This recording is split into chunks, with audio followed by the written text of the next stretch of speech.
Welcome, lovely listeners, to SoulStirred, stories of growth and the human experience. I'm Emily Garcia. And I'm Kasey Clark.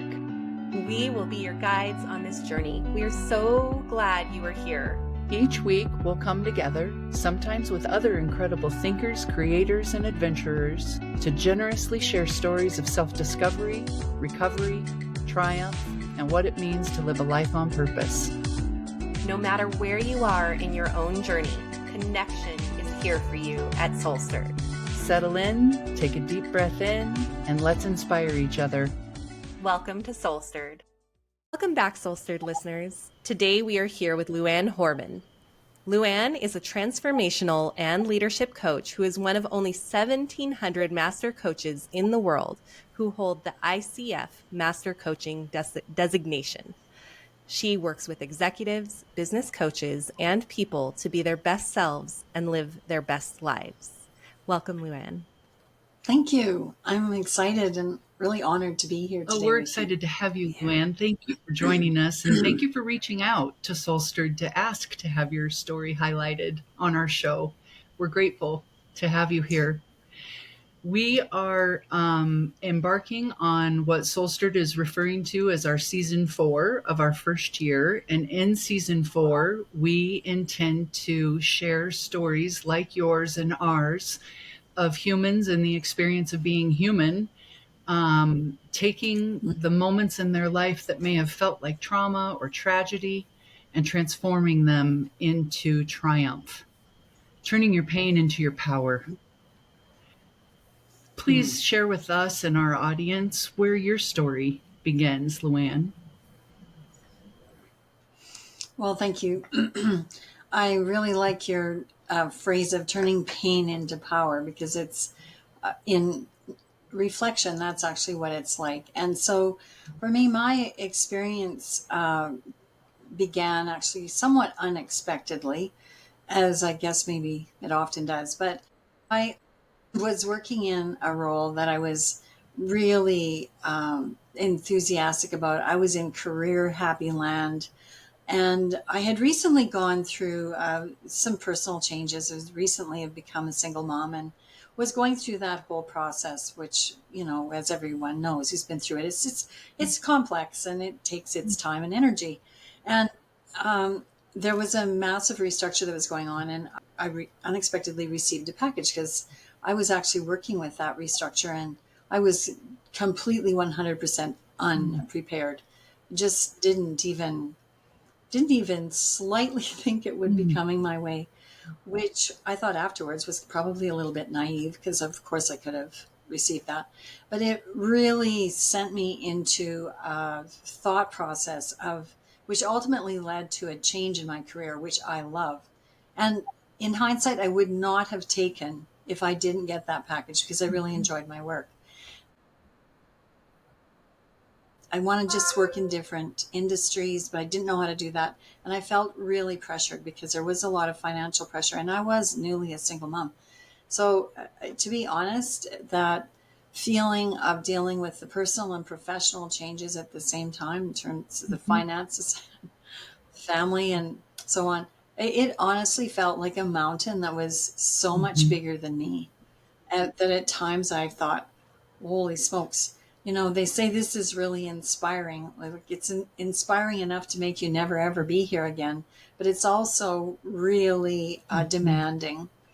And I honestly felt like, because I was so unprepared, and I typically am a person who is prepared. If there's something coming up ahead, I have all of the checkbox marked. So covering this and so much surprise was a new experience. I was raised with a very fundamental principle, because I was raised on the farm, of working hard. And this was part of my journey. It was like, work hard, work hard, work hard. But I also recognized too, I needed to look after my daughter. And it's like, how in the world does a person manage this in 24 hours in a day? But it led me to actually recognize that work hard process has its advantages, but it definitely also requires its boundaries. And I felt at times I wasn't really I wasn't really managing the time with my daughter well enough and going through this process. So getting to the other side of it required me to really go inside and just be at peace with where I was. Although it was probably the biggest stretch ever because I was not at peace. I just thought, how did I ever get myself in this mess? Which is, so typical to blame ourselves. Really, this was a life event. It's just something that happens, and they just seem to all happen together. And so I think what I understood from that was it forced me to reflect on some of the principles that I used to develop my success earlier, which was the work hard, it was the work ethic. But it made me recognize that my focus primarily was largely work. And I really needed to adjust a lot of things within myself to be able to make this transition. And that's the process where I actually started working with different tools to help me get there, because my existing tools did not feel like they were enough. I felt fully exhausted most of the time. But I think it really forced me to say, you know what, I need to go outside of myself and outside of my toolkit, because this is way more than I ever thought. It sounds like, if I'm picking up what you're putting down, you are amidst divorce, financial struggle, single parenting, and then got laid off from work.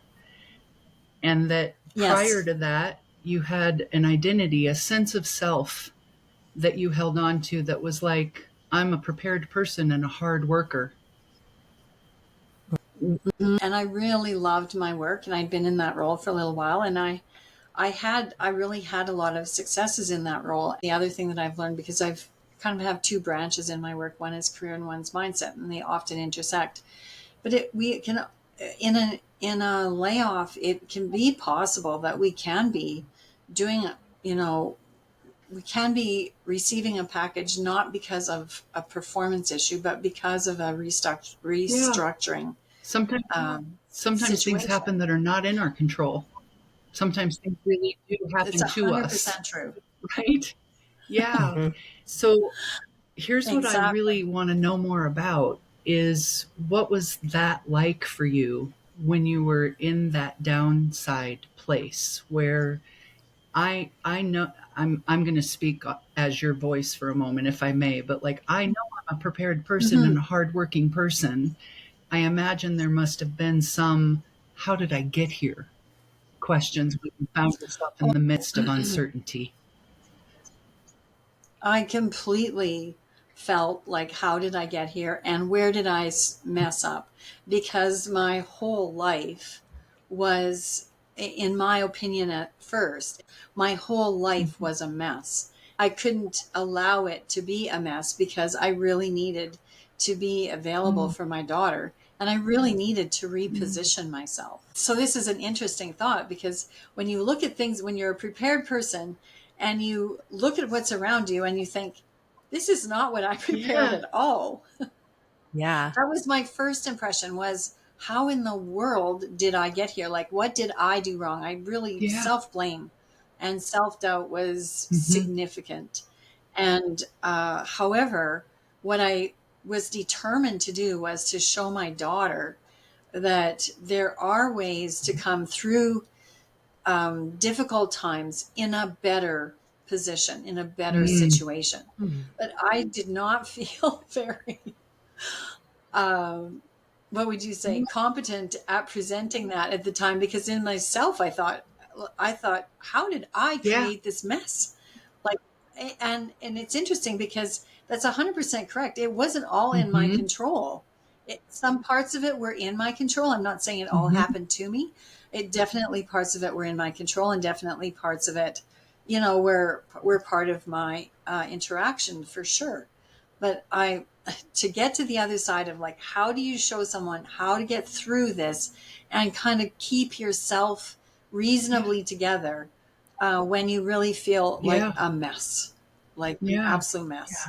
And I felt fully exhausted because in between, before I got my next role, I was working. I think I was ended up working like 3 jobs. I was taking a Mm-hmm. classes as well because I needed to Mm-hmm. move quick. Mm-hmm.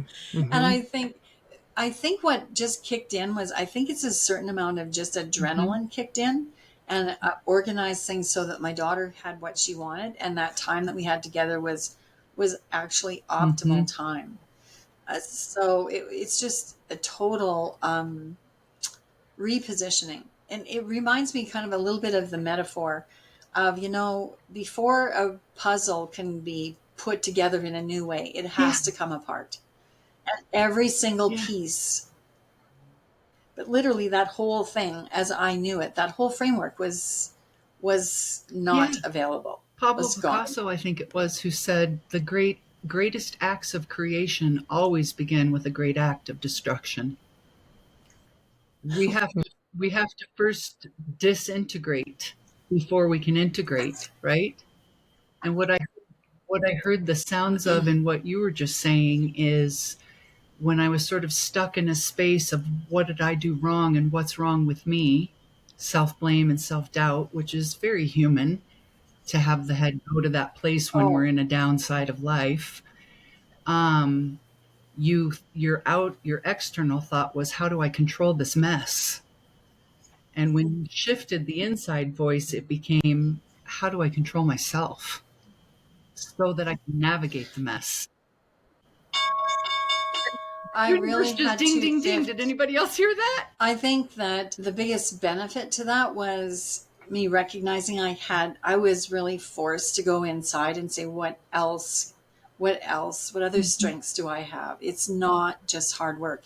And I noticed that in so much in my beliefs, but I also noticed that I started noticing it around me, that hard work on its own is not the answer. And I guess from living on the farm, I was really accustomed to times like harvest, times like Mhm. springtime, where, I mean, you don't work from 8 till 4. So I was very accustomed to peak Mhm. volumes and Mhm. adjusting to that. But to use it as an approach in general was not a really healthy approach. So it really forced me to kind of look at the finer details of Mhm. my approach and think of, so how is this really going to work or not work? Which made me go inside. And then it made me look at all the things that Mhm. I believed. And I think in some cases I would willingly admit I was a Mhm. slow learner. But by just being present and being in the moment and thinking, well, um, the world is full of a lot of options.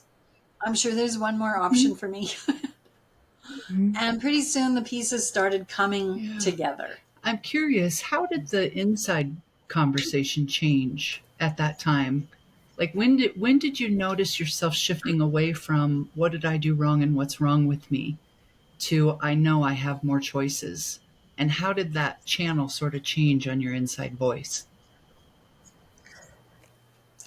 That's a good question. I think the initial impact, where I was adjusting to so much change at once, and adjusting to that demand upon myself, I viewed that initially as my own shortcomings. Like my own shortcomings Mm, created this.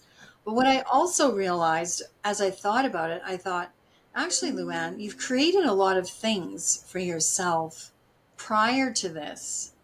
I have a belief in our kind of in our bigger picture, in our mm, souls. I just got a mighty fine nudge, and when I thought about it, I thought, what in the world are the chances that everything at once happens within such a short period of time? So I thought, yeah. like, what are the odds? I've done this before. I can do this again, but I need to find a new Mm, way mm-hmm, this time. The old way, there's a saying that says all roads do not lead mm-hmm. to new places. And I really felt I needed a new and Yeah. different way.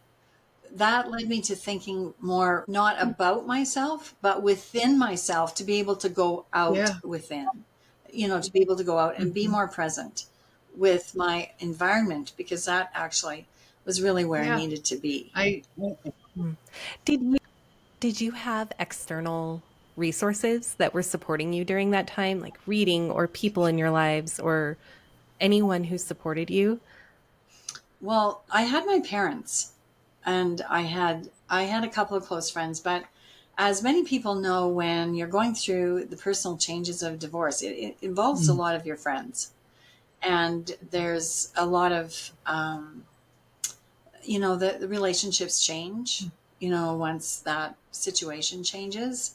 And so I was going through a fairly significant change in friends as well. I have some loyal friends that I've had for a while, but mostly my parents. However, they were quite worried, so they were really ready to jump in and support me in ways that they felt would be most useful.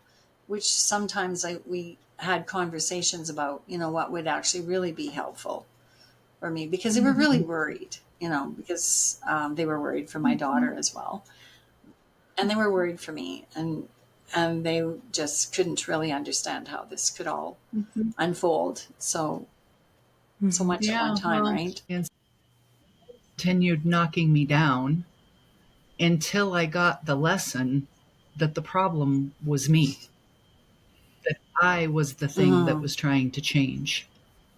And so, how is yes. that for you? Yeah. I really resonate with that, because when I started focusing on how could I change this, and recognizing that uh, I had viewed it initially as just a disaster, like a train wreck type of thing. But when I looked back at it, I thought had to revise my perspective, because it wasn't a train wreck. It was a nudge. It was really a nudge. It was like, you are ready to move into another territory.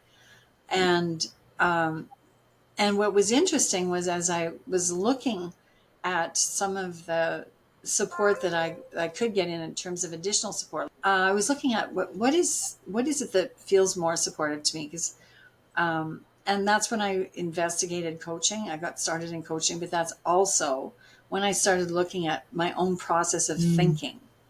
Because one of the things that my dad used to always say is, he always used to say, "Well, so how are you thinking Mm. about this?"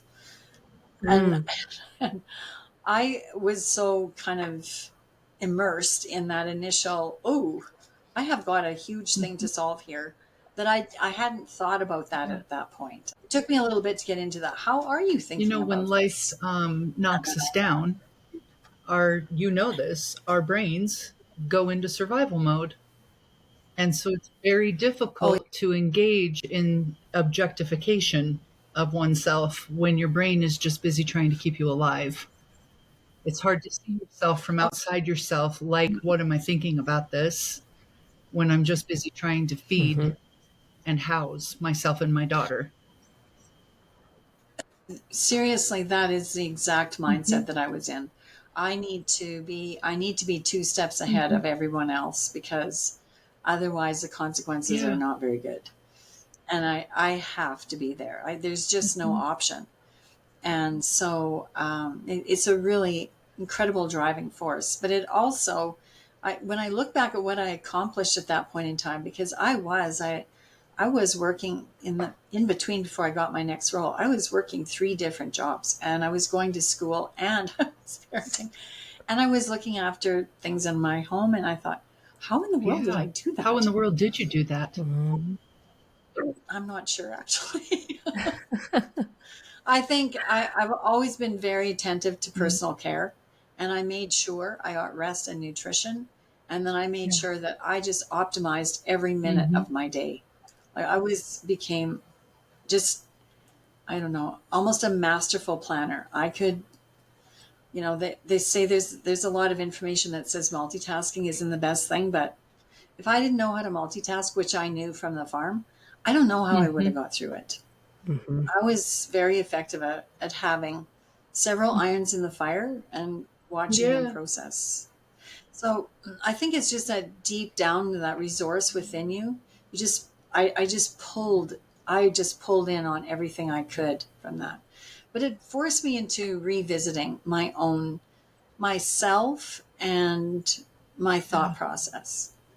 Yeah. And that's really a big turning point, because I don't think that I could have kept up my original pace much longer. It was good for the sort of survival mode and getting me out ahead of the, the that terrible Yeah. financial stress.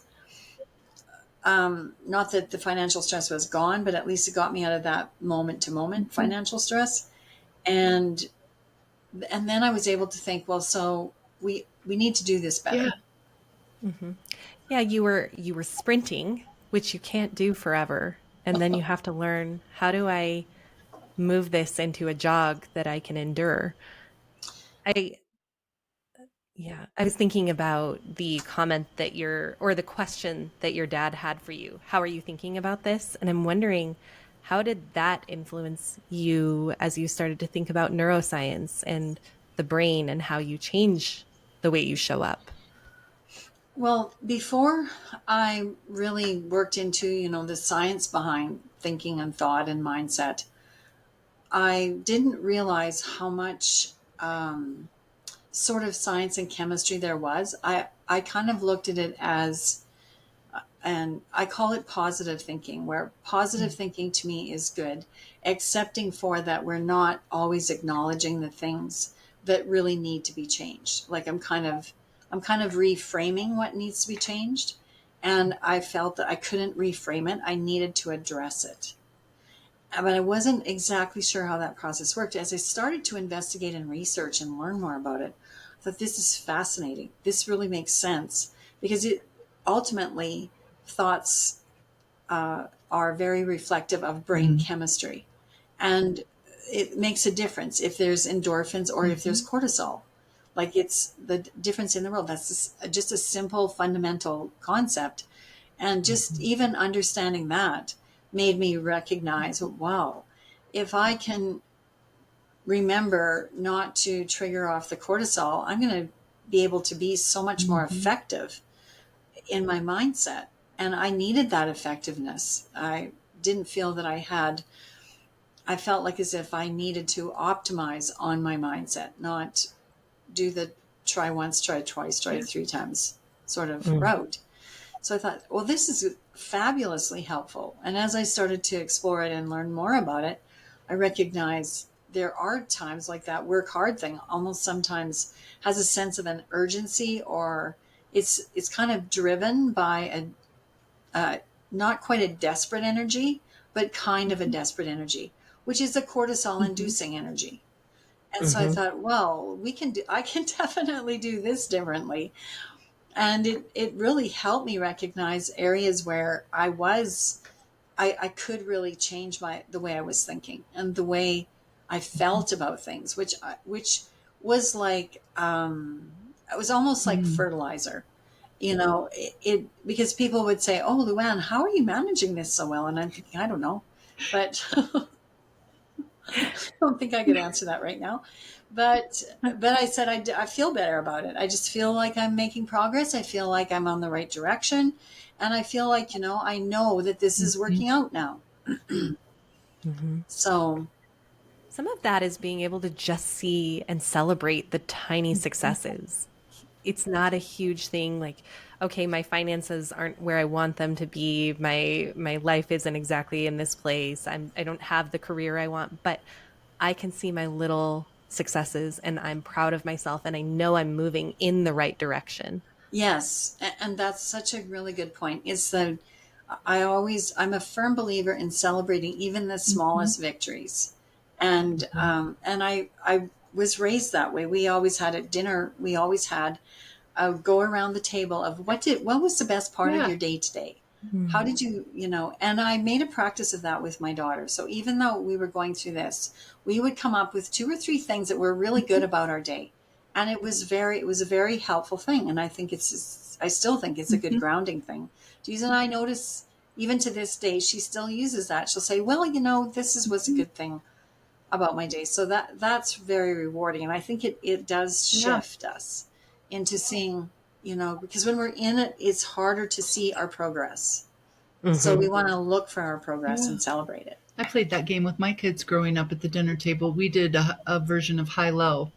Tell me what good thing happened today and tell me what not so good thing happened today. And they turned out to be really good Yes. charactered people. So I agree with you. that method really works. What Mhm. happens next for you Yes. in your story? Well, what happens next for me is, so I did, just by doing my research and beginning to explore coaching and beginning to explore like the science of mindset. That's now my an established path of my career, as well as I went into career development and career transformation. So I have two solid branches that I work with now, and and I guess what I do is I just am really excited to be able to help people get through experiences like the ones that I went through with way Yeah. less stress. Yeah, That is my that's a good goal. goal. I would have liked to Mm-hmm. have known someone Yeah. like you when I was in the downside of my life and learning all of those lessons. Remember, I said a minute ago, the universe kept kicking me until I figured out I was the Yes. problem. Um, and, and it really Oh, is yes. hard, like in a painful way, when it feels like all of the parts of your life fall apart at the same time. Um, It was extremely extremely painful. I painful. would agree with Yeah. you. And I hear myself saying often, especially in our therapy offices, to my clients, like, trust this part. When you reach the summit of the mountain, that's just a moment. It's the journey up where the magic happens. And you're in the magic now. It's in the messy middle. What would you say to folks that are in that messy middle, knowing what you know now? You know, I've often said, I post on LinkedIn, and I've often said the magic is in the Mm-hmm. messy middle. The magic is in the messy middle. It allows you to get Mm-hmm. to the summit, where you see the summit. And at the same time, the richness is when you go down the other side of the mountain, because you have to go down to be able to go up, or else you're Mm-hmm. kind of stuck at the Mm-hmm. top of the mountain. And so what I would what I would add to that and complement that with would be that the the middle part, that is the mess, is really the Mm-hmm. bridge. It feels like the farthest thing away from a bridge, but it Mm-hmm. is the bridge, because it forces us to go within, to learn things that help us get to where we Yeah. want to go. So I think my learnings have been that whenever that comes up, I want to embrace it, because it's actually got something really Mm-hmm. valuable in it. That when, as I work with it, I'm going to come out the other side in probably exactly where Yeah. I want to be. Yeah. And it's kind of like I said, I would not have the wonderful, like my work now is not work. It's just, I just understand Yeah. And it transformation. comes easily. And yes. And, and I wouldn't have that if I didn't go through that initial Yeah. series of events, because I really did. I Yeah. would have stayed where I was, because I quite Wouldn't it be liked it. nice if life came with a Mm-hmm. disclaimer? Like if we could get a little postcard that says it's going to be really hard and it's going to hurt a lot and you're going to cry a lot and you're going to doubt yourself a lot and it's going to feel like everything is falling apart. Please rest assured, Yeah. this is your gathering place. You're readying yourself Yes. for your next big summit. Yes, that's right. You're just simply on your way to the next big summit, but the path's a little bit kind of like, it's a little bit like a rough Mm-hmm. mountain hike. The other thing that I've often thought would be even more greatly appreciated would be if limiting beliefs just had a Yeah. sign on them that said, by the way, I'm just a limiting belief, so you can just disregard me. And it's Yeah, to don't me and listen not to the me. truth about you. That's what I wish they'd come with. Yeah. Yeah. Well, isn't that so true? Because they run us Mm-hmm. instead. They run us into this Mm-hmm. little havoc. And if they just had a sign on that said, "By the way, I'd like to run you Mm-hmm. into some havoc, but you don't have to really follow me if you Yeah, don't want I'm to." here in service of you, even though I feel like shit while I'm around. Yeah. Oh, It I is, we know. don't change when we're comfortable, when everything is going as planned and we're like, well, I like everything going on around me. There's no reason that we would go, let me disrupt this and change it. And so Right. I think that life sometimes throws those curveballs at you. And like you were saying, many at one time where you just feel like you're getting hit and kicked because we change when we are not comfortable. We change when we're in pain and go, I don't want to do this anymore. And so it's like the blessing in the pain in those moments, and knowing that when they happen, and we're never done with those moments happening because we just can't control all of life. But when they happen, that we can go, I'm in pain and I don't like it, and this hurts, and, acknowledge that it's not all good. But, and there's something to this. There's going to be a gift from it.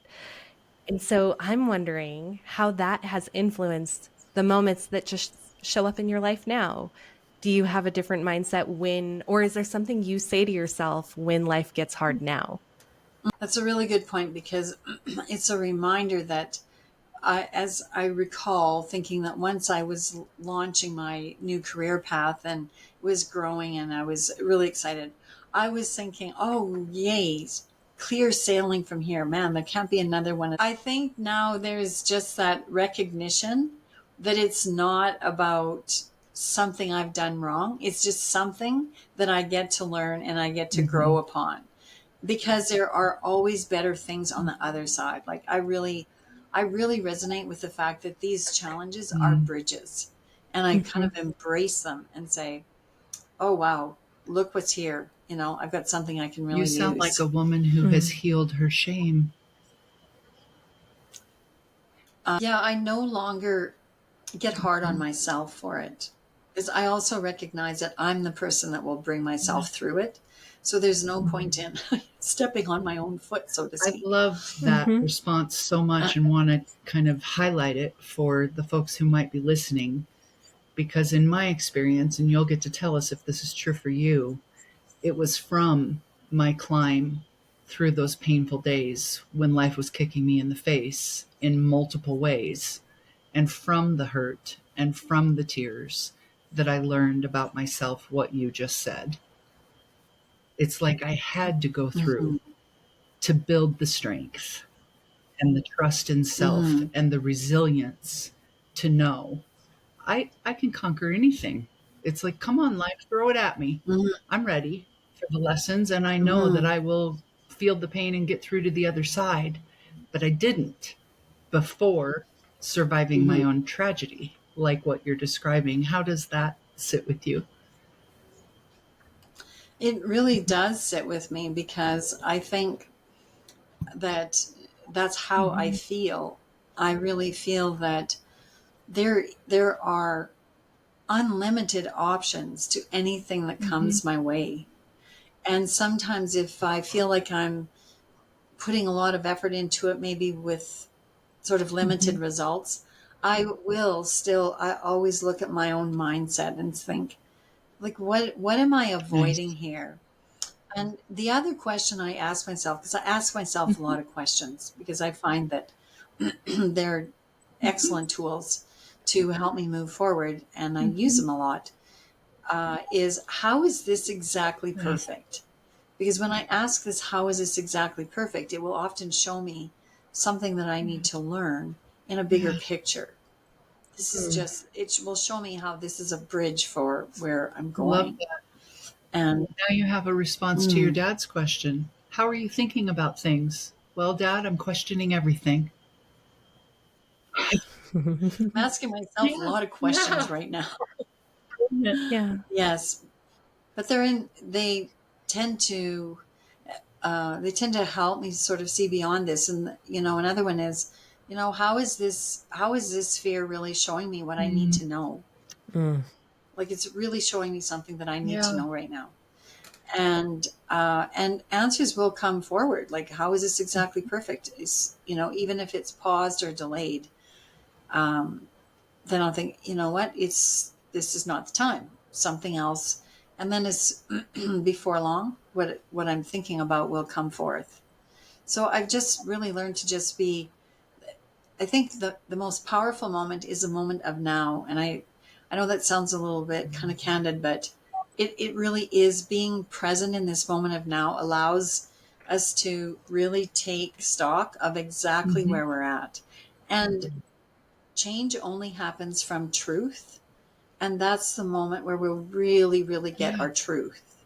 But we'll get truth about what's going on around us as well.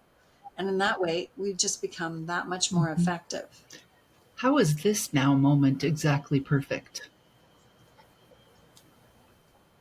This now moment is exactly perfect because it's so insightful in terms of helping me understand the bigger picture. I call it, I do reference it as my soul's picture. It just helps me kind of bring this together to recognize the value of those trials and tribulations and the goal that was really there. It also makes me very appreciative of being where I am, and just really appreciative that I actually have gained the insights that I have, because the journey is so much different. I've often said I didn't know how stressed I was until I wasn't. Well, isn't that always the truth? It's like with pain. I didn't know how much pain I was tolerating until I was relieved of it. I didn't know how blurry everything was until I got my Isn't that glasses and true? could see more clearly. Right? Isn't that so Hindsight. true? I wish I could become foresight, Yes. except I don't, because everything you've just said is also the truth. We have to go through the struggle or climb the climb to reach the summit and experience the fun and the freedom on the downside. Yes, and and I don't want to downplay how difficult the difficult Yeah, parts are.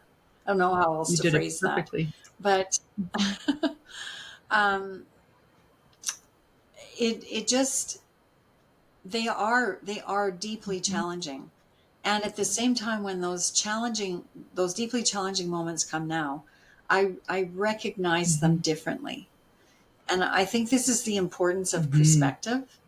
Uh, when we see things differently, we experience Mm-hmm. them differently. And that would be, I think, one of the biggest Yeah. differences in, with going through those earlier uh, intense challenges versus when they Yeah. come now. They, I experience Mm-hmm. them differently. When you change how you're looking at a thing, the thing you're looking at changes. Yes, Yeah. that's very right. That's very correct. So, have you, would you consider yourself having triumphed this tragedy in your life? And yeah, I what does would. that mean to you? I would. It led me to a path of fulfillment and purpose that might not have found, especially at that time. I would not have found it at that time because I wasn't looking for any more things to be on Mm-hmm. my plate at that particular time. And so it's led me to very fulfilling work that I do with executives and business leaders, as we mentioned. Extremely rewarding transformational work, but it's also fun because it's just fun to see people not have to belabor the difficult part, but to be able to see how do I Mm-hmm. shift this, how do I embrace it so that I'm on Mm-hmm. top of it versus other ways of Yeah. dealing with it, So that type I of can thing. control it rather than it controlling me. Yeah. Yes. And it is genuinely behind them. Like they don't have those Mm-hmm. experiences again. They genuinely have a different experience in life. And there's just nothing, I don't know, there's just nothing more rewarding than that. But it's also, I learn from the people that I work with as well, because sometimes they'll say or do things that I'm thinking later, oh, you know what? They did a really great job of that. I could Yeah. use their insights right now in this moment. So I think it's just truly it ultimately is truly Yeah. a gift, and I feel that yeah my highs are higher and longer, and my lows are higher and Yeah. shorter. And what you just said before that, I resonate with. I really relate to. It's like the signals of triumphantness are when you can shift from energetic expense, like effortful, to ease. And when I shifted from being the teacher to becoming the student, that I listen and learn more with and from my clients today than I used to Yes. when I thought that that I was helping them or teaching them something. Yes. Yeah. Exactly. Yeah. When you realize you don't have to have all of the answers, that you're coming in with kind of a template, and then in the process the wisdom Right. comes out because people have Yes. internal wisdom. Magical when you can settle into the place of not knowing, of being a learner of your own life, including in your work. Oh, yes. I think that's very well said. I really couldn't say it better. What do you hope our listeners take away from this conversation? What I really hope for is that I hope that um, people recognize that there's always a way, because some of these challenges that we run into, these life events that we run into, uh, definitely feel bigger than us, and they feel sometimes it's difficult to reach out because they're not always really pleasant. They're they're just They're often not. unpleasant. Yeah, they're not things that we always really want to talk about, and sometimes it's hard to reach out, but there really are many ways of getting through to the other side of it, and they really are bridges. And my hope is that people are able to recognize they can get through them with less, I would say, stress and less cost to themselves, that it is possible to work with the process and have it actually work for you, have it work for you, and to be much more at peace. Yeah. I feel inspired by what you said to also give an invitation to the other side of the relationship right now, which is to say, if you have a friend or a loved one who you believe might be in the dark, Oh, don't wait for them to reach out. Reach in. I 100% really reach out to, especially when, so many times we may not have heard from people for a little while, or we might be wondering. It's such a good, it just takes mere moments, but it can make such a difference Yeah. to people than when they're, because I think, like you mentioned you can reach out and lean on something, but sometimes when you're in this, like I think that's one of the things I noticed I felt really like my normal resources were not really there. I had to really rely on the few resources that I Yeah. did have, and they were like gold to me. So if people had reached out to me, it would have been immensely Yeah. appreciated. Mm-hmm. And Yeah. I think there's always a way, and there's ultimately, I believe there's always a way, and these moments are always Yeah. temporary, even though they feel like they're going to last forever. They are always temporary. So getting the support and help to walk through it, to know that there is a way, to know that this is temporary, and that I would say that one of the things that I really enjoy about my work is that people often say they've turned the worst thing of their life into the Yeah. best thing that happened. And that's, that working with it, reframing it, and bridging it. What's more fulfilling than that? To know that you're helping people transform the worst moment of their life into the best chapter of their life. That's on Mm-hmm. purpose. That's fulfilling. Well, it's Yeah. tremendously.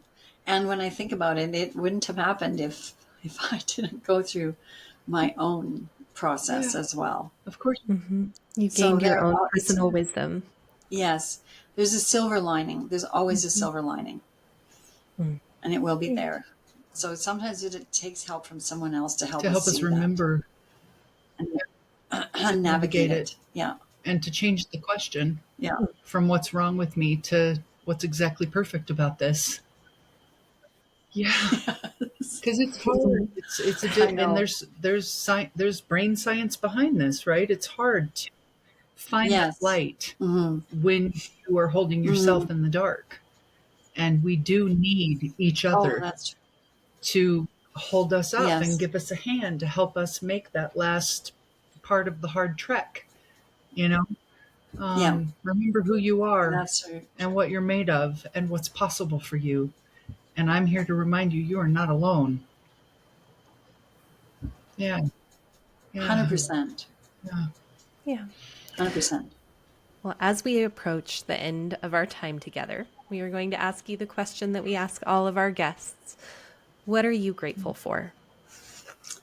Well, I'm feeling particularly grateful right now because I spent the weekend with a relative who had a really sudden health event, and it was very, very impacting.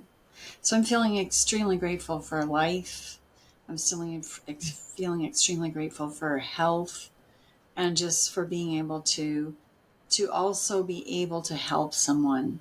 I'm really grateful for that. So I have a whole huge list of gratitude right now. Another important Wonderful. attribute of shifting one's mindset to notice and name Really and express important. appreciation for how much good there is in my life and that I have to give when I notice myself noticing all the things I wish I had more of or that were different.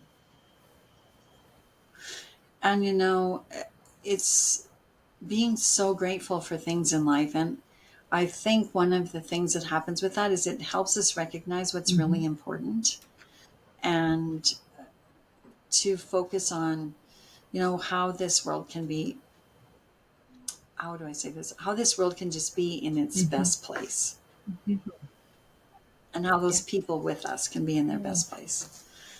To be part of that is just what I'm very grateful for. Well, thank you for that. We are going to have all of Luann's contact information in the show notes. So if you want to learn more about her, please check the show notes. Thank you for being here today, Luann. Well, thank you very much. It was really a pleasure and a true honor to share this message with you folks. I love the things that you do, and I love your Thank you so podcast. much. I loved Thank meeting you you. and digging into your story. And we really appreciate you opening your heart and your mind and your soul with us and our listeners. I think that they will appreciate you too when they hear this episode. Well, thank you. It was my pleasure as well. Okay, bye, Bye. everyone.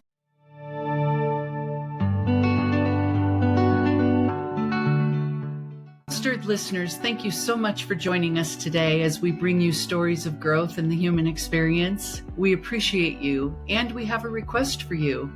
If you will take 30 seconds to do these 3 things for us. 1, follow or subscribe to SoulStirred Podcast. This makes sure you never miss an episode and helps us to make sure you never miss an episode. Head over to your preferred platform, click the SoulStirred Podcast show page, and click the plus sign or the follow button. Second, we'd love it if you could give us a 5-star rating while you're there. Finally, choose your favorite episode and share it with a friend. We are so grateful to all of our listeners for your continued support helping SoulStirred grow and ultimately inspire others through authentic connection. Don't hesitate to reach out with ideas, stories, or questions. We are always eager to hear from you. Our email and social links are found in every episode's show notes. Until next time, keep stirring your soul and embracing your journey. Take good care of yourselves and of each other. Bye-bye.